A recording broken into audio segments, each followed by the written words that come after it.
벨사살 왕이 본 무서운 환상. 다니엘 5장 1절에서 17절 말씀입니다. 벨사살 왕이 그의 귀족 1000명을 위하여 큰 잔치를 베풀고 그 1000명 앞에서 술을 마시니라. 벨사살이 술을 마실 때에 명하여 그의 부친 느부갓네살이 예루살렘 성전에서 탈취하여 온 금, 은 그릇을 가져오라고 명하였으니 이는 왕과 귀족들과 왕후들과 후궁들이 다 그것으로 마시려 함이었더라. 이에 예루살렘 하나님의 전 성소 중에서 탈취하여 온 금그릇을 가져오매 왕이 그 귀족들과 왕후들과 후궁들과 더불어 그것으로 마시더라. 그들이 술을 마시고는 그 금, 은, 구리, 쇠, 나무, 돌로 만든 신들을 찬양하니라.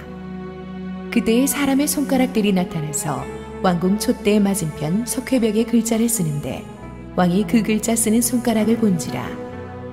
이에 왕이 즐기던 얼굴빛이 변하고 그 생각이 번민하여 넓적다리 마디가 눕는 듯하고 그의 무릎이 서로 부딪힌지라.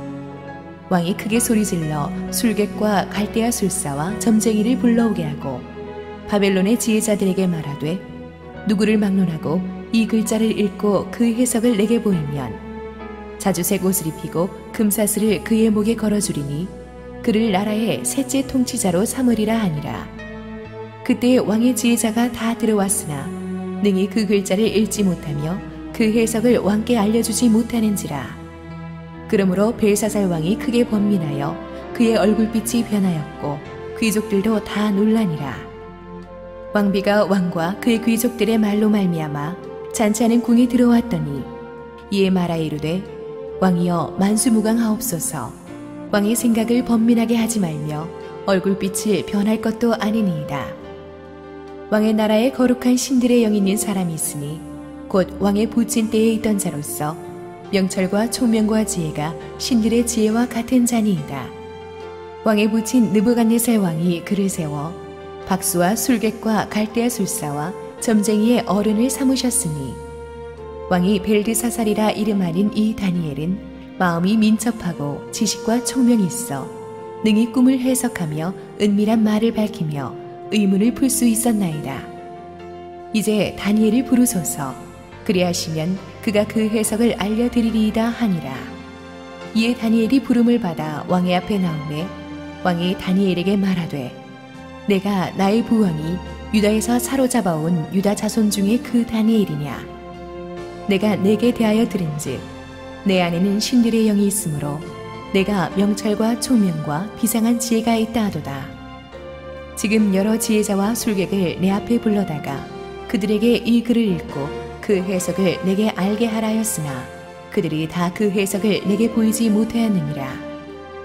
내가 내게 대하여 들은즉 너는 해석을 잘하고 의문을 푼다 하도다. 그런즉 이제 내가 이 글을 읽고 그 해석을 내게 알려주면 내게 자주색 옷을 입히고 금사슬을 내 목에 걸어주어 너를 나라의 셋째 통치자로 삼으리라 하니 다니엘이 왕에게 대답하이르되 왕의 예물은 왕이 친히 가지시며 왕의 상급은 다른 사람에게 주옵소서. 그럴지라도 내가 왕을 위하여 이 글을 읽으며 그 해석을 아뢰리이다. 오늘 또 이 축복된 아침에 우리 하나님께서 들려주실 말씀을 기대합니다. 우리 함께 기도하시고 하나님의 말씀을 듣겠습니다. 주님 은혜를 감사합니다. 이제 또 일주일 앞으로 다가온 말씀 부흥 집회 우리 유기성 목사님을 통해 들려주실 은혜의 말씀을 우리 한 주일 동안 잘 준비해서 기대하게 하여 주시옵소서. 또 오늘부터 또 열리는 하나님의 말씀을 우리가 굳게 가슴에 새기게 하여 주시옵소서. 예수님의 이름으로 기도드렸습니다. 아멘. 오늘의 말씀을 보겠습니다. 제가 오늘의 말씀을 준비하면서 우리나라 사회적으로 꼭 짚고 싶은 이슈가 있습니다. 이게 술 문제입니다. 대한민국은 술공화국입니다. TV 드라마나 영화에서 남녀노소 가릴 것 없이 툭하면 술을 마시죠. 다양한 종류의 술을 이렇게 쉽게 싸게 살 수 있는 나라는 없습니다. 소주까지도 팩으로 팔아가지고 얼마나 쉽게 살 수 있는지 몰라요. 거리에서 술주정을 하고 고성방가를 해도 가장 너그럽게 봐주는 나라가 한국입니다. 그런데 최근 들어서 우리 사회에서 터지는 문제 대부분이 술 때문에 일어난 사건이라는 거 아십니까? 해외 동포와 국민들, 외국 언론들 앞에서 나라 망신을 시킨 청와대 전 대변인의 교포 인턴 여학생 성추행 사건도 대통령이 미국 국회 연설을 앞둔 바로 그 전날 밤에 저녁 내내 술을 마셔 그가 벌겋게 취해 있던 상태에서 일어났습니다. 육군사관학교 60년 역사상 처음으로 일어난 캠퍼스 내 성도들끼리의 성폭행 사건도 대낮부터 교수와 학생들이 학교 캠퍼스 잔디밭에서 술파티를 벌여서 만취된 상태에서 터진 일입니다. 얼마 전에 대구에서 밤에 택시를 탔다가 실종된 뒤에 다음날 시체로 발견된 여대생 역시 전날 나이트클럽에서 만취한 채로 택시를 탔다가 변을 당했다고 합니다. 얼마나 많은 사고들이 우리 주위에서 술 때문에 생기는지 모릅니다. 그런데 초대교회도 술 문제 많았습니다. 바울이 여러 지역에 보낸 목회 서신들 보면요, 술 취하지 말라는 말이 무지 많았어요. 에베소 교회도 보면요, 이따가 말씀드리겠지만 술 취하지 말고 오직 성령에 충만하라. 우리는 성령 충만 그쪽만 봐서 그렇지요. 얼마나 술을 마셨으면 그러겠어요. 만약 부흥 강사가 우리 교회 와갖고 갑자기 성도들 내가 꼭 부탁하고 싶은 말씀이 있는데 새로운 교회 성도들이요, 제발 술 취하지 마십시오. 그런데 초대교회 보면은 장로 후보들한테도 첫째 조격 중에 하나가 아내를 패지 말고 술 취하지 말고 그게 나와요. 그러니까 사람들은 다 거기서 거기에요. 우리 교회 내에서도 아직까지 술 문제 깨끗이 해결 못한 성도들 오늘 설교 끝날 즈음에 문제를 끝내기를 바랍니다. 저는 자신 있습니다. 오늘 설교 끝날 때쯤에 여러분이 이 문제를 결심을 안 하면 제가 설교를 잘못했거나 여러분 양심에 화인을 맞았거나 그 둘 중에 하나예요. 오늘의 본문은 지난주에 있었던 느부갓네살의 두 번째 꿈 사건이 일어난 때로부터 거의 30년이 지난 주전 539년에 일어난 일입니다. 이 BC 539년은 엄청나게 중요한 해입니다. 바벨론이 이때 망합니다. 이 주전 539년 학자들은 이 10월 달쯤에 이 술잔치가 벌어졌다고 이 추정을 하고 있습니다. 먼저 여기서 언급되는 벨사살 왕이라는 인물에 대해서 좀 우리가 알아볼 필요가 있는데요. 이 사람이 진짜 실존했던 인물인가에 대해서 논쟁이 많았습니다. 왜냐하면 기록된 공식 바벨론의 마지막 왕은 나부니두스였지 벨사살이 아니에요. 그럼 공식 기록이 없는 왕인데 왜 다니엘서에는 나오는가? 이 사람은 실제 존재했던 왕이 아니지 않았는가라고 다들 말을 했습니다만은 많은 고고학적인 자료와 문서들을 통해서 이 사람이 실제 존재했던 사람이라는 것이 입증되었습니다. 이 스토리를 설명하기 위해서 우리는 30년 전 느부갓네살 죽음 이후 바벨론의 마지막 왕들의 권력 승계도를 좀 PPT 자료를 보면서 한번 살펴볼 필요가 있습니다. 여러분도 아시다시피 이 느부갓네살은 40년 동안 바벨론을 다스렸던 철권 통치를 했습니다. 그 사람 동안에 그 바벨론이 최고의 그 피크를 쳤죠. 그런데 느부갓네살이 죽고 나서 느부갓네살이 562년도에 죽고 나서 아들 아벨 마르둑이 자리에 오릅니다. 그런데 이 아들이 아버지 정도 되는 인물이 아니었기 때문에 즉위한 지 2년 만에 암살당해요. 이 아들을 암살한 사람이 오늘 발음이 안 돼. 이 네리글리살인데 이 아벨 마르둑의 매부예요. 이 매부가 죽이고 나라를 찬탈한 다음에 오래 살지 못하고 4년 동안 있다가 자기 아들 라바시 마르둑에게 물러줍니다. 이 라바시 마르둑이 왕위에 올라서 1년도 안 돼서 나부니두스라는 사람에게 또 암살을 당해요. 그러니까 느부갓네살이 물러나고 나서 7년 동안에 왕이 4번째 바뀌는 거예요. 이런 정변을 통해서 마지막 들어선 왕이 나부니두스, 바벨론의 마지막 왕인데 이 사람은 한 27년 동안 왕위에 있습니다. 그런데 문제는 이 사람이 왕위에 올랐을 때쯤에는요, 바벨론의 국군이 이미 바닥을 치고 있었습니다. 점점 나라가 망해가면서 이 사람은 나부니두스는 주로 그 재위기간 동안에 주로 대부분을 전쟁터에서 보내야만 했습니다. 그것도 느부갓네살처럼 뻗어나가는 정복 전쟁이 아니라 새로 일어나는 이 메데 페르시아 군한테서 나라를 지키기에 급급한 방어 전쟁을 벌이고 있었어요.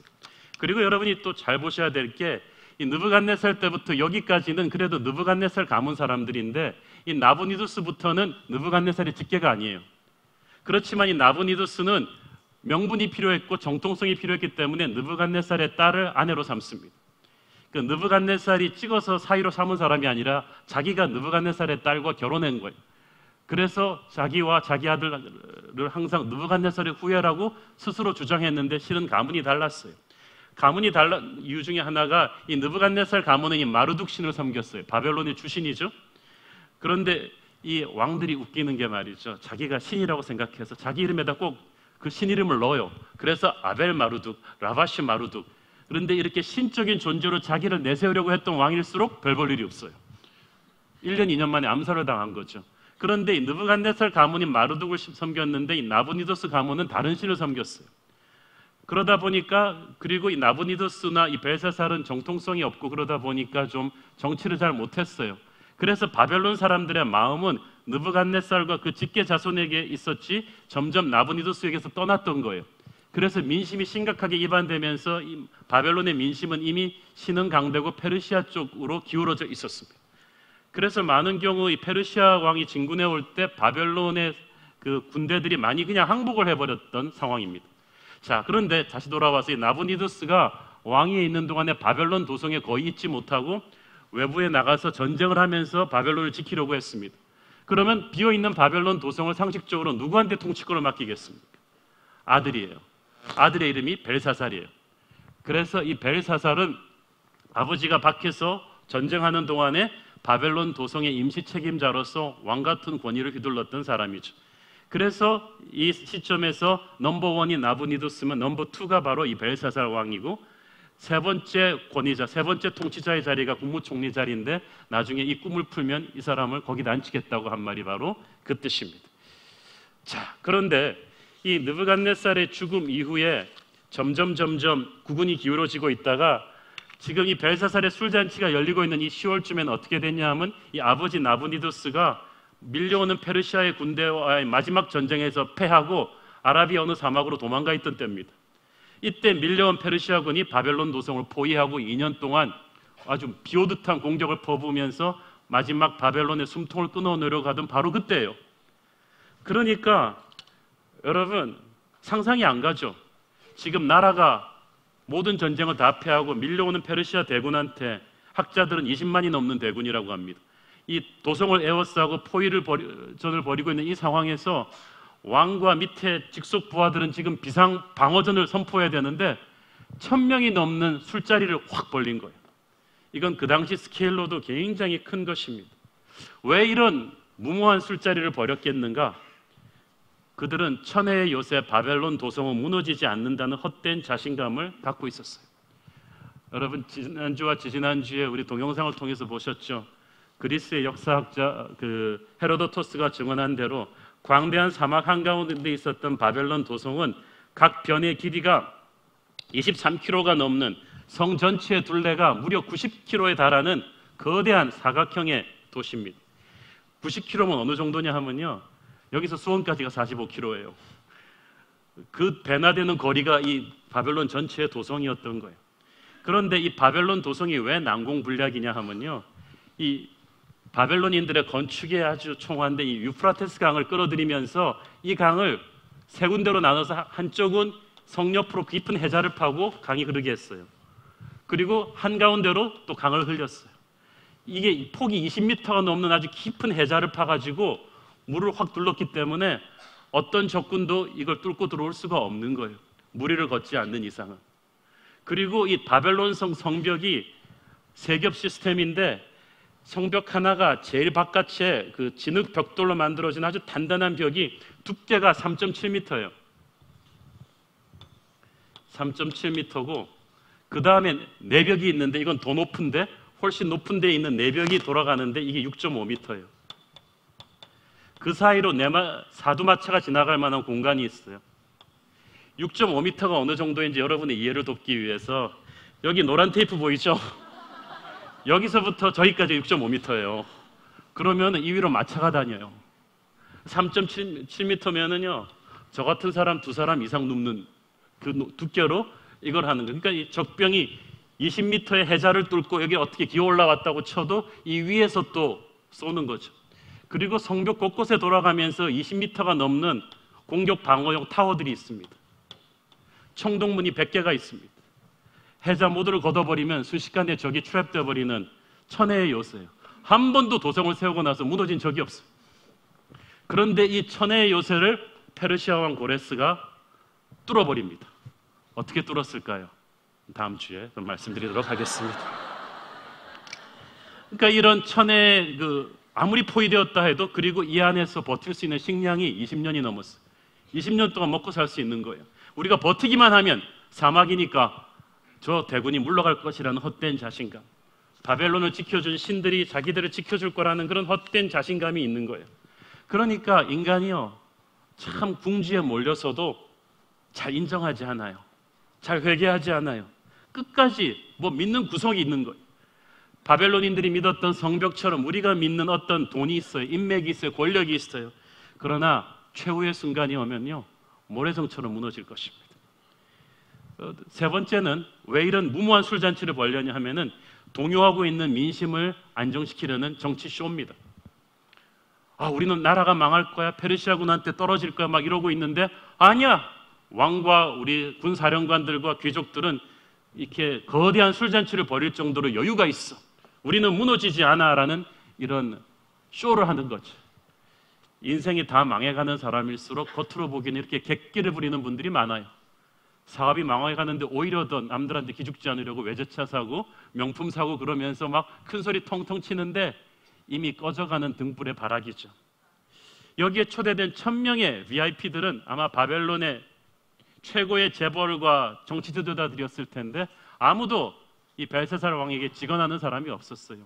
그것은 이미 바벨론의 고위층이 이미 깊이 타락해 있었다는 거죠. 그런데 문제는 여기서부터 시작됩니다. 이 1000명이 넘는 이 신하들이 있고 거기에 또 왕후들과 후궁들과 그리고 무기들이 다 섞인 아주 진탕한 술 파티를 벌였는데, 그러니까 요즘으로 말하면 거대한 룸살롱을 만든 거예요, 그 왕궁을. 그런데 이 술에 취해서 흥이 쫙 오른 벨사살 왕이 갑자기 약을 먹었는지 이상한 결정을 내립니다. 야, 그거 67년 전에 우리의 증조 할아버지 느부갓네살이 예루살렘을 침공했을 때 그 예루살렘 성전에서 가져온 그 금은 그릇 집기들 있지, 그거 갖고 와. 그걸로 술 마시자. 잔다 비워. 그런 거야. 1000명이 넘는 술자리에 술그릇을 쓸 정도로 많이 갖고 왔나 봐요. 그래서 갑자기 그걸 다시 가져오게 해서 그걸 가지고 술을 마시고 고성방가를 하면서 광란의 현장을 만든 거예요. 그것도 모자라서 4절에 보니까 그 여호와의 집기들로 그 음란한 파티의 술잔으로 쓰면서 자신들의 신들을 찬양했다는 거예요. 저는 이 자리에서 먼저 술로 인한 방탕과 이 우상 숭배가 공통적으로 가지고 있는 죄성을 다시 한번 지적하고 싶습니다. 아까 제가 설교 초반부에 말씀드렸던 구절 한번 다시 읽어볼까요? 남자분들 특히 큰 소리로 읽으세요. 에베소서 5장 18절 시작. 술 취하지 말라.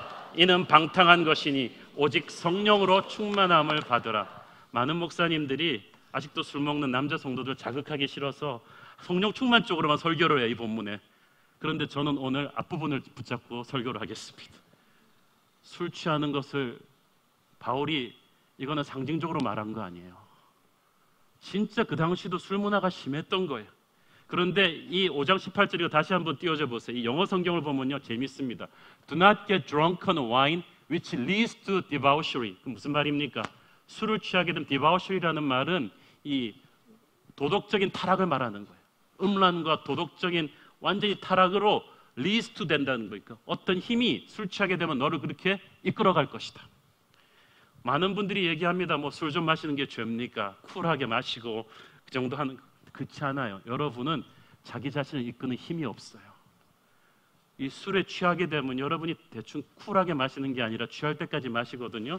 취하게 되면 그때부터는요, 여러분도 통제할 수 없는 어떤 힘이 여러분을 끌고 가는데 내 속에 있는 죄성을 끌어냅니다. 어느 나라 어느 문화든지 술이 들어갔을 때 나오는 상황은 똑같아요. 여기도 보니까 무희들과 왕후들과 후궁들이 가득 찼다 그랬죠. 남녀 섞인 음탕한 파티예요. 술이 있으면 음란이 있습니다. 여자들이 다 나오죠. 그리고 이 우상들을 막 찬양했다 그랬어요. 바벨론의 우상들은 굉장히 폭력적인 신들입니다. 굉장히 음란한 신들입니다. 그리고 막 황금을 깔면서 찬양하는 이 돈의 신들입니다. 이것들을 다 찬양했다는 것은 우리가 술 취하게 되면 우리 안에 있는 음란과 폭력과 남을 원망함과 돈에 대한 욕심이 막 다 나오는 거예요. 고급 룸살롱에서는 그렇게 어렵게 번 돈들을 막 남자들이 수표로 쫙쫙 뿌리잖아요, 팁으로. 이게 술이 취하게 되면 우리 인간에 있는 돈과 섹스와 권력에 대한 이 광기가 이 우상신들 같은 이 광기가 다 나오는 거예요. 여러분, 그러니까 이 술 취하는 걸 어떠한 방법으로도 미워하지 마세요.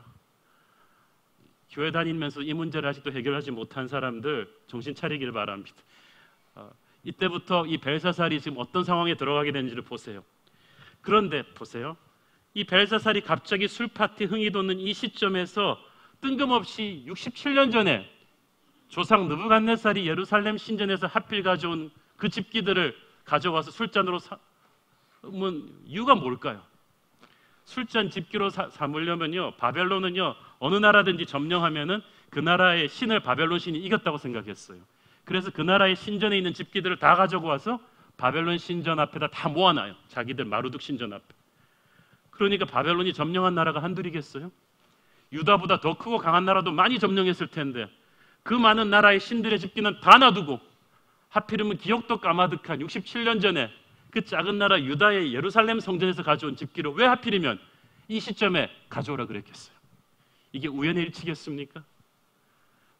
왜일까요? 생각을 해보셔야 돼요. 저는 이 성경에 나오지는 않지만 저는 이 말씀을 묵상하다가 이게 우연이 아니라는 생각이 들었어요. 왜냐하면은 지금 이 상황은요, 느부갓네살 왕 때부터 바벨론 전역에 전설처럼 퍼져온 다니엘과 세 친구들의 하나님에 대한 공포입니다. 바벨론은 어떠한 나라를 짓밟고 나서 후회해본 적이 없어요. 나라를 점령하면 그게 끝이었어요.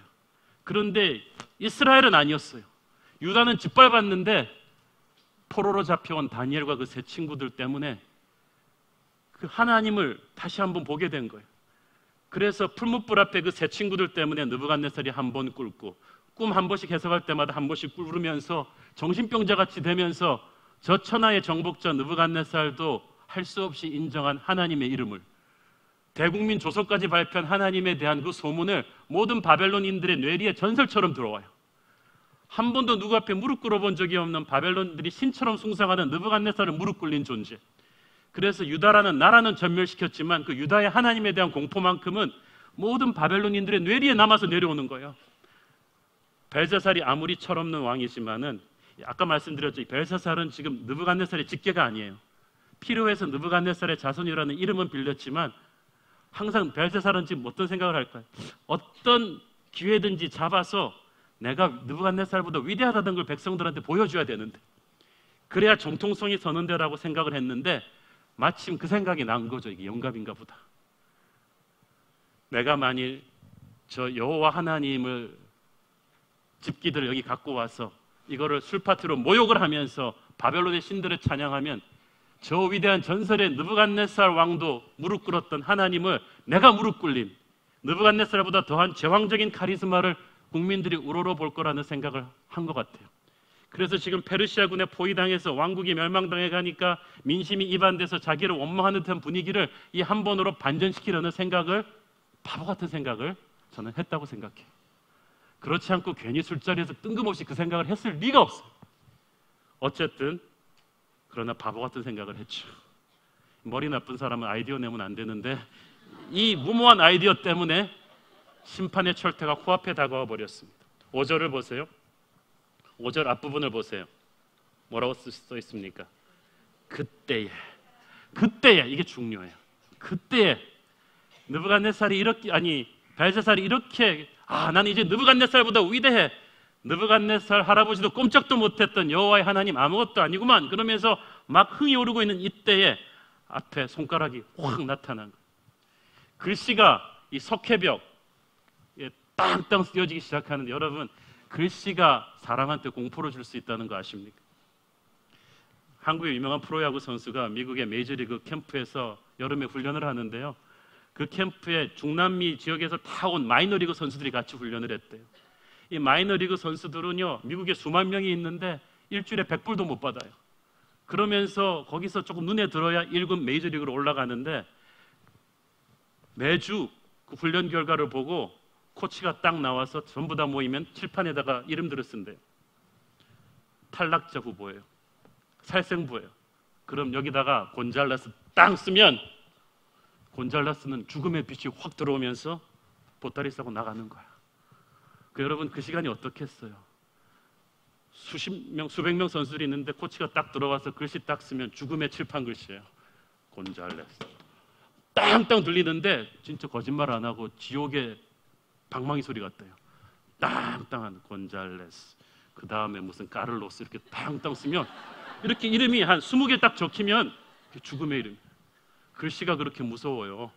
그런데 여러분 상상을 해봐요. 하나님의 손가락이에요. 하나님의 생기가 무서운 그 하나님의 임재가 그 방에 가득 차면서 글씨가 빵빵 쓰여지는데 그게 곤잘레스 이름만큼 못하겠어요. 살생부가 땅땅 적히는 거예요. 그런데 이 바벨론의 왕궁의 석회벽은요, 주로 이 사람들이 어떤 때 쓰냐 하면 이집트나 바벨론은 자기들의 업적을 그림이나 상형문자로 기록할 때 벽에다 기록을 합니다.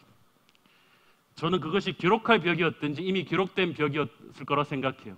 그런데 하나님의 손가락이 그 위를 덮으면서 글씨를 써버린 거죠.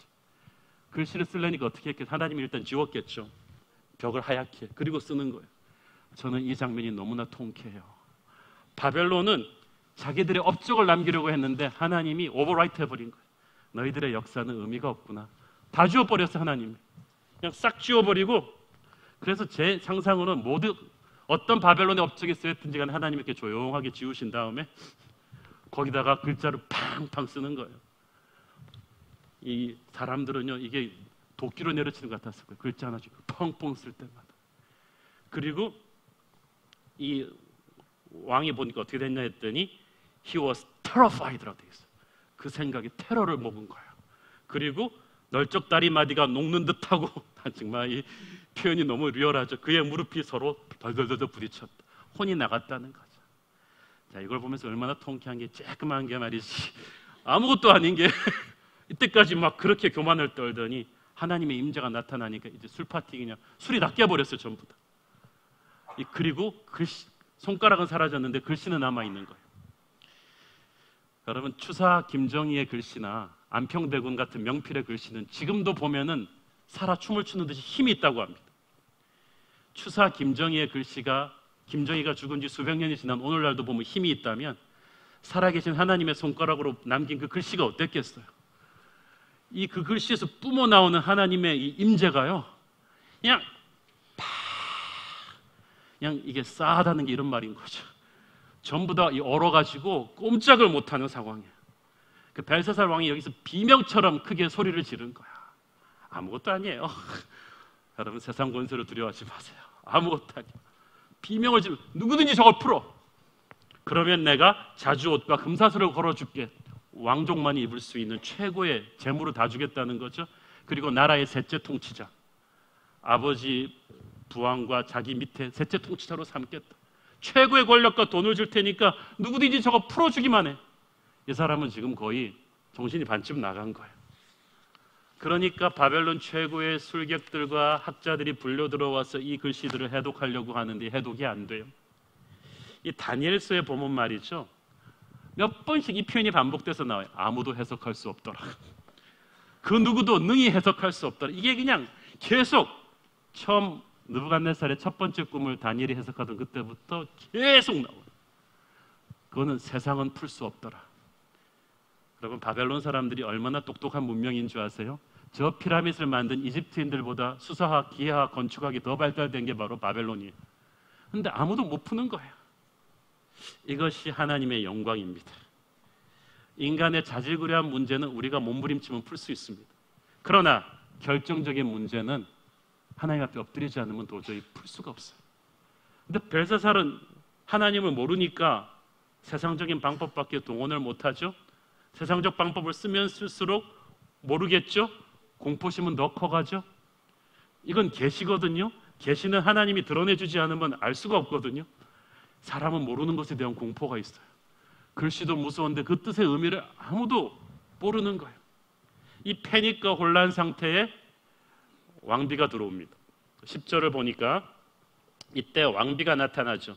근데 개역 개정판 번역이 잘못됐어요. 여기서 왕비라 그러면 벨사살의 와이프로 착각하기 쉬운데 이 개역 한글판에 보면은 태우라고 되어 있습니다. 어머니예요. 그러니까 아버지 나부니두스의 부인이죠. 누굽니까? 느부갓네살의 딸이에요. 이 여자가 보통 여자가 아니죠. 바벨론 역사에 보면은 엄청난 카리스마로 나부니드스와 벨사살에게도 큰 영향력을 행사했던 것으로 알려져 있습니다. 이 태후가 딱 들어오자마자 역시 여걸이에요. 들어오자마자 뭐라 그럽니까? 왕의 생각을 번민하게 하지 말며 얼굴빛을 변할 것도 아니니이다. 이게 한국말로 나이스하게 표현해서 그렇지요. 야단친 거예요, 아들을. 이거 보세요. Don't be alarmed. 너 왜 이렇게 주접을 떨고 있어? 정신 차려. 부하들이 보고 있는데 채통이 있지. Don't look so pale. 얼굴빛이 그따위로 이렇게 확 분기를 잡은 거죠. 창피하게. 그러면서 말합니다. 11절. 왕의 나라에 거룩한 신들의 영이 있는 사람이 있으니 곧 왕의 부친 때에 있던 자로서 명철과 총명과 지혜가 신들의 지혜와 같은 자니이다.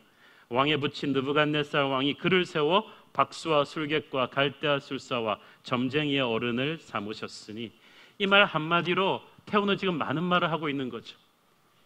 태후도 자기 아버지의 이름을 파는 남편과 아들이 너무나 꼴보기 싫은데 의도적으로 이 얘기를 하는 이유가 뭘까요? 전 바벨론인들이 전설처럼 숭상하던 그 아버지도 함부로 하지 못했던 사람이 있는데 네가 이 사람을 모르느냐? 이때 다니엘이 호출돼서 옵니다. 이때 다니엘의 나이가 82세입니다. 50대 중반에 느부갓네살이 죽고 나서 거의 30년 가까이 초야에 묻혀 있었죠. 15살 어린 나이로 포로로 잡혀왔던 다니엘은 최고 권력자의 자리에 수십 년 있다가 은퇴해서 이제 초야에 묻히는 줄 알았는데 다시 역사의 한복판으로 나온 거예요. 현직에서 물러나 있었지만 명문한 다니엘은 느부갓네살 이후로 그 4명의 왕이 바뀌는 그 피나는 권력 암투를 보면서 기울어져가는 바벨론의 국운을 짐작했을 것입니다.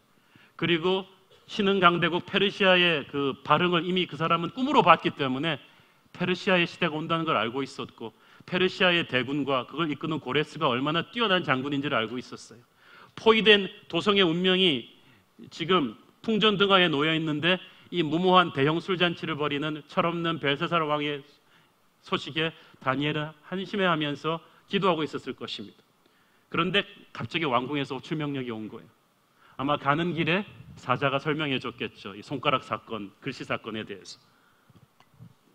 그래서 준비하고 딱 들어섰는데 이 파티장에 딱 들어서는 그 순간에 제가 이 본문을 붙잡고 기도하는데, 자, 기도에 2600년 전 다니엘이 들어가는 심정이 어땠을까? 그래서 꼭 그 기도하면서 환상처럼 제가 다니엘 옆에 같이 서서 이렇게 딱 들어가는 듯한, 그래서 딱 들어갔는데 다니엘이 이 상황을 딱 보면서 피눈물이 솟았어요.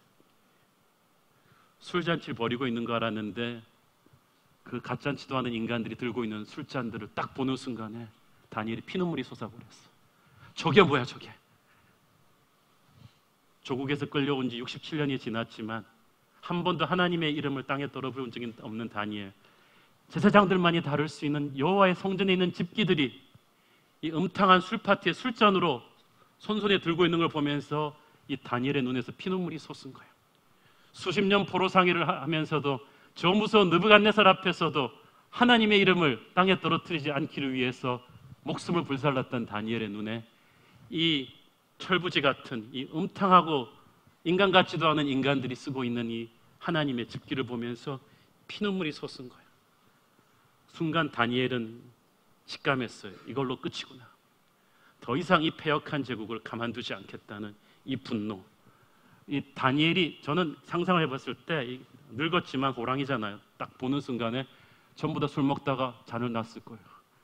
이미 다니엘의 그 눈빛을 아무도 못 받아내는 거예요. 너 지금 뭘로 술 마시는 거야? 눈을 쫙 보는 순간에 제가 볼 땐 카리스마 빡! 그리고 벨사살이 이제 다니엘이랑 대화를 시작합니다. 이 벨사살은 다니엘에 대해서 소문만 듣고 처음 만나보는 것 같아요. 이 14절 16절을 보니까 내가 네게 대하여 들었거늘, 그런 거죠. 여러분, 소문을 듣는 것과 전설의 고수를 직접 만나는 건 다른 거예요. 모르니까 까불었지. 이제부터 벨사살이 이제는 자기 분수를 알 차례가 됐죠. 태후가 그토록 다니엘 소개를 잘해줬잖아요. 저 명군 느부갓네살 할아버지도 존경했던 사람이라고 얘기했는데 이 벨사살이 이 늙은 다니엘한테 너무나 오만하게 말을 걸죠. 13절 보세요. 네가 나의 부왕이 유다에서 사로잡아온 유다 자손 중에 그 다니엘이냐? 이런 네 가지 없는 멘트가 어디 있겠어요? 그러니까 무슨 말이야? 네가 아무리 잘나봤자 우리 조상한테 포로로 잡혀온 포로 출신 아니냐? 그 말이죠. 다니엘을 기죽이려는 겁니다. 14절 읽어보세요. 14절 시작. 내가 네게 대하여 들은즉 네 안에는 신들의 영이 있으므로 내가 명철과 총명과 비상한 지혜가 있다 하도다. 한마디로 듣자니 영감님 한가닥 하신다면서요? 힘 좀 써주시죠. 이렇게 비아냥거리는 거예요. 사실 훌륭한 신하는 왕이 알아보는 법이죠. 아무리 정권이 바뀌어도. 그러니까 세종대왕은 자기를 반대했지만 아버지가 중용했던 황희 같은 사람은 영의정으로 썼잖아요. 그런데 느부갓네살 이후에 이 왕들은 한 사람도 이 다니엘의 훌륭함을 알아보고 중용한 사람이 없어요. 제가 볼 땐 은근히 다니엘이 두려웠던 것 같아요. 다니엘이 하나님이 두려웠던 것 같아요. 그래서 지금 나라가 망할 때쯤 돼서야 할 수 없이 다니엘을 데려온 것 아니겠습니까? 진짜 급해지면 살기 위해서라도 세상은 하나님의 사람을 찾게 돼 있죠. 그래가지고 자기가 아쉬우면서도 끝까지 폼 잡고 갑인 척하면서 포로 출신의 너에게 내가 출세하는 기회를 주겠노라. 네가 이 문제만 맞추면 자주색 옷을 입히고 금사슬을 걸어주고 왕국의 세 번째 권력자로 만들어주겠다. 내가 돈도 주고 권력도 주겠다. 이 문제만 해결해다오. 벨사살이 착각하고 있어요. 끝까지 지금 다니엘이 자기 신하인 줄 아는 거예요. 근데 느부갓네살도 인정했잖아요. 다니엘은 자기 신하지만 자기 신하가 아니에요. 하나님의 사람이에요. 다니엘은 이미 왕국의 운명이 끝에 왔다는 걸 알고 있어요. 망하기 직전에 왕국의 군주가 주는 돈과 권력이 무슨 의미가 있겠어요. 그래서 그 왕의 오퍼를 한마디로 거절하는 이 다니엘의 이 멘트는요, 늙었지만 살아있는 하나님의 사람을 보여줍니다. 17절 같이 읽겠습니다. 시작. 다니엘이 왕에게 대답하여 이르되 왕의 예물은 왕이 친히 가지시며 왕의 상급은 다른 사람에게 주옵소서. 그럴지라도 내가 왕을 위하여 이 글을 읽으며 그 해석을 아뢰리이다. 돈, 왕 너나 가져. 딱 이렇게 말한 거죠. 권력, 난 필요 없어. 그 사람이 주는 돈과 권세를 받으면 나는 그 사람의 종이 돼요. 그 사람이 나를 부리는 거예요. 그것을 안 받으면 나는 자유하는 거예요. 벨사살, 너는 너의 돈과 권세로 나를 부릴 수 없다. 그 얘기하는 거죠. 우상을 숭배하는 세상과 돈과 권력에 취한 세상과 망해가면서도 그걸 인정할 수 없는 허무한 교만의 세상을 담대하게 거절하는 이 다니엘의 기백. 이 사자는 썩은 고기를 먹지 않는다고 했잖아요. 자, 여러분, 저는 생각해 봅니다. 여기에 있는 벨사살의 신하들은 다 세대가 바뀌었기 때문에 다니엘에 대해서 전설로만 듣던 사람들이에요. 처음 보는 거예요. 인간적으로 보면 80세 된 꾸부정한 노인이 나왔는데 이 점점 보니까 이 다니엘에게서 뿜어 나오는 이 기백, 이 눈빛, 이 왕이 전한 이 오퍼를 순식간에 거절해 버리면서 그건 필요 없다. 그러나 하나님의 메시지는 내가 전해야겠다는 이 불을 뿜는 이 기백 앞에 다들 저는 볼 때 그 카리스마, 우리 식으로 말하면 살아있네. 죽지 않았어요, 다니엘이. 전설로만 듣던 그 다니엘이 혼자 들어온 이 노인인데 그 1000명, 2000명의 왕국의 최고 VIP들이 지금 꼼짝도 못하는 거예요. 여러분, 진짜 하나님의 사람은요, 이런 게 있어야 돼요. 하나님을 모독하는 이들이 주는 썩은 고기를 먹지 말아야 합니다. 우리가 세상의 악함이 나쁘다고 말은 하면서 뒤로는 세상이 주는 뇌물을 받아먹고 있으면 결코 세상을 움직일 수가 없어요. 메시지를 전할 때 권위가 생기질 않아요. 능력이 생기질 않는 거예요. 다니엘은 그 술자리에서 승청망청하던 사람이 아니었어요. 왕이 주는 그 썩은 고기를 먹고 사는 사람이 아니었어요. 그러니까 하나님의 쓰임을 받는 거예요. 사실 다니엘은 지금 연약한 포로 출신의 이제 정권이 바뀌어서 늙어가는 노인에 불과했습니다만은 하나님은 그를 마지막까지 포기하지 않고 다시 한번 역사의 중심부에 쫙 세우십니다. 다니엘은 지금 다시 한번 어린 시절에, 청년 시절에 저 느부갓네살 앞에서 정면 승부했던 그 영적인 기백이 다시 살아나는 거죠. 여러분은 여러분 자신 안에 있는 하나님의 영광이 얼마나 큰지를 몰라요. 여러분은 늙었고 힘이 없어서 끝났다고 생각합니까? 아니에요. 80이 넘은 다니엘도 하나님이 끌어오셨어요. 디모데후서 4장 17절 시작. 주께서 내 곁에 서서 나에게 힘을 주심은 나로 말미암아 선포된 말씀이 온전히 전파되어 모든 이방인이 듣게 하려 하심이니 내가 사자의 입에서 건짐을 받았느니라. 아멘. 이제 다니엘의 또 다른 역사가 시작되는 거예요. 다음 주부터 시작되지만 바벨론의 마지막과 함께 들어서는 페르시아 제국의 역사의 한복판에도 다니엘이 들어가게 되는 것입니다. 여러분, 은퇴 시기는 여러분이 정하는 게 아닙니다. 하나님이 정하는 것입니다. 정권이 바뀌었는데, 왕조가 바뀌었는데 하나님은 다시 한번 다니엘을 초야에서 끌어내셔서 망해가는 바벨론의 권력자에게 하나님의 심판을 선포하는 도구로 사용하셨습니다. 우리는 하나님이 숨을 다하는 마지막 날까지 우리를 언제 불러 사용하실 줄 모름을 알아야 돼요. 그러니까 여러분 준비하고 계셔야 돼요. 어쩌면 그 순간은 우리의 인생 전체를 걸어야 되는, 목숨을 걸어야 되는 어떤 것인지도 모릅니다. 근데 다니엘은 15살 때부터 목숨을 걸고 살았기 때문에 80이 돼서도 두렵지가 않은 거예요. 저는 여러분이 인생 전체를 놓고 타협할 수 없는 어떤 게 있기를 바랍니다. 이 사람을 흔들 수가 없어요. 시편 118편 17절, 제가 굉장히 좋아하는 말씀입니다. 내가 죽지 않고 살아서 여호와께서 하시는 일을 선포하리. 여러분, 죽지 않고 살아서 하나님의 말씀을 선포해야 되지 않아요? 명만은 마구간에서 죽는 걸 부끄러워하고 군인은 침상에서 편히 죽는 걸 부끄러워한다고 했습니다. 저는 벨사살 앞에서 늙은 다니엘의 이 당당한 모습 속에서 로마의 권력자 빌라도 앞에서는 예수님의 당당한 모습을 보는 거예요. 세계를 제패한 로마 제국 앞에서도 예수님은 기죽지 않았습니다. 나의 나라는 이 땅에 있는 것이 아니다. 마지막까지 불을 뿜듯이 선포한 예수님의 그 말씀, 그리고 로마는 300년 만에 뒤집어졌습니다. 사랑하는 여러분, 만약에 다니엘이 이 술자리에서 같이 흥청망청했더라면 이런 권위가 나왔겠어요? 세상이 주는 썩은 고기를 받아먹고 사는 사람이었더라면 이런 메시지 못 전합니다. 이 다니엘의 사명은 목사인 제가 할 수 없고 여러분이 하는 것입니다. 그러니까 여러분, 아직도 술 먹어야겠다는 생각이 나세요?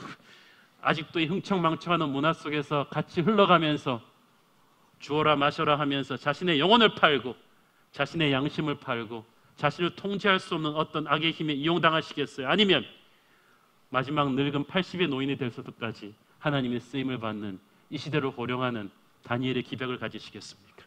저는 여러분이 이 시대를 깨우는 그런 다니엘이 되기를 바랍니다. 기도하겠습니다.